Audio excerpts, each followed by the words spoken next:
अर्थात गिरीश, ज्या पद्धतीने तुम्ही सांगितले की महाविकास आघाडीचेच हे कार्यकर्ते आहेत, इतर पक्षांचे काँग्रेसमध्ये काहीशी नाराजी आहे, मात्र याचा परिणाम महाविकास आघाडीवरती धाराशिवच्या पातळीवरती कसा होऊ शकतो?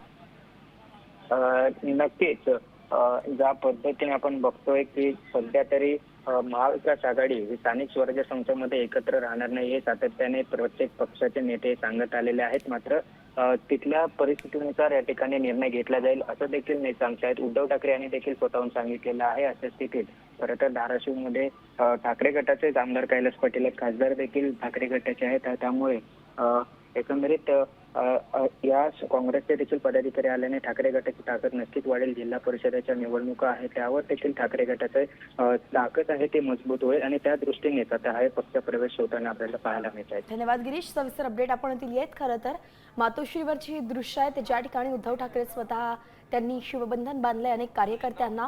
धाराशिवचे कार्यकर्ते आहेत, तुळजापूरचे कार्यकर्ते आहेत. खरं तर काही कार्यकर्ते हे मित्र पक्षांतलेच असल्याचं कळतंय, जसं की काँग्रेसमध्ये काहीशी नाराजी आहे स्थानिक पातळीवरती आणि म्हणून तिथले कार्यकर्ते मातोश्री सोबत आले आहेत ठाकरेंसोबत. आता isakal.com आहे देशातील नंबर 1 ची मराठी न्यूज वेबसाईट. प्रत्येक अपडेटसाठी isakal.com ला नक्की भेट द्या.